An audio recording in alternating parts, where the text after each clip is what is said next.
Gotcha. Okay, so let's fast forward back to where you were. So medical billing and coding. Let's pick up there because that's where Yeah, you was so at. I went and I did that, finished the program, had a hard time finding a job. Mm. So then I got into bartending. So Yeah. and I think that's just because I just started working at a what was that? It was Applebee's. I started working at Applebee's as a server, then worked my way up to becoming a bartender. Fell in love with that. That's still something that I still absolutely love to do to this day. Yeah. And so I bartended probably about a smooth 15 years. And then Wow. I got tired of the restaurant life too because I was like, yeah, I just want more. You know, after a while, you just get tired of the same old thing. I want more. And Right. that's when I got pregnant with my daughter too. So I was like, I really need to start doing something else. Then I went into working into an office. I worked in 2 offices. I worked one for a children's psychologist. Okay. And then I worked for a auto collision company called Auto Impact Okay. as well, where I would help the bookkeeper. I was like her assistant. Yeah. And then from there I quit and got into hair. So Wow. Wow. So yeah, you went through many jobs. Yeah. Before you got into doing Because I finally was just like, let me just do what I'm just naturally good at doing. Right. And you had been doing since you was younger too. Yeah. Gotcha. Okay. So with doing the hair, I mean, you started doing the hair at your house? Well, yes and no. Okay. So I had a lady who been doing my hair for years, Maureen.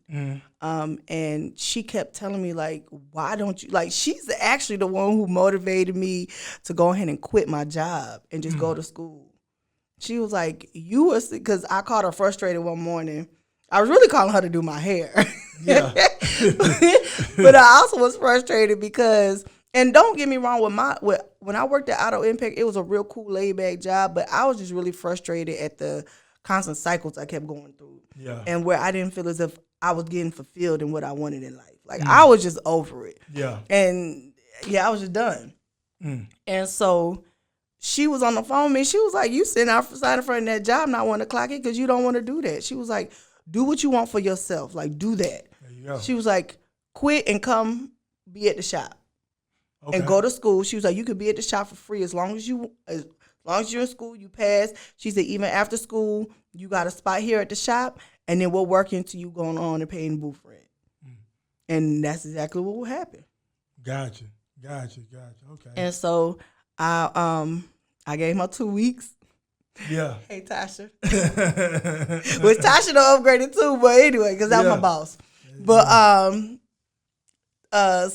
yep, I put in my 2 weeks, and at the time I said this is gonna be literally that was the first job that didn't fire me.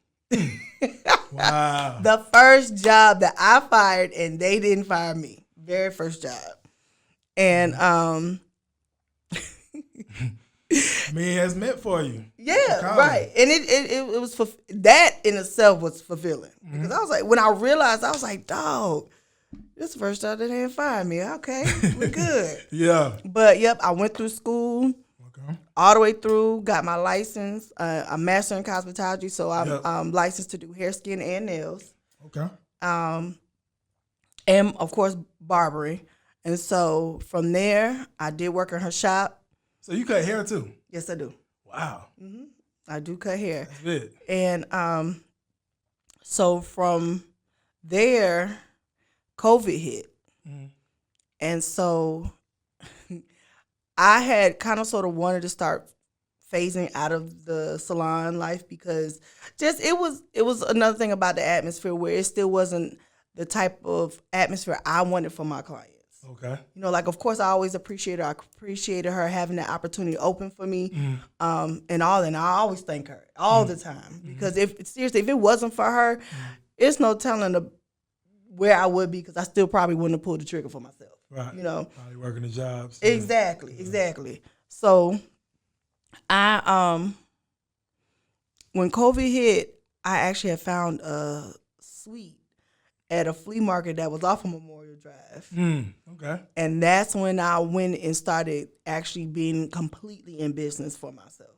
Okay. That's when I found that suite inside the flea market, which they're closed now, but I can't even remember the name of the place. Yeah. But that's where I officially started Juiced Hair Salon and Beauty, Okay. which recently, actually within the past year, or it might be 2 years now, actually. It's actually 2 years. I rebranded where I'm only Mimo Visions. Oh, okay. Yeah. Gotcha. Yeah.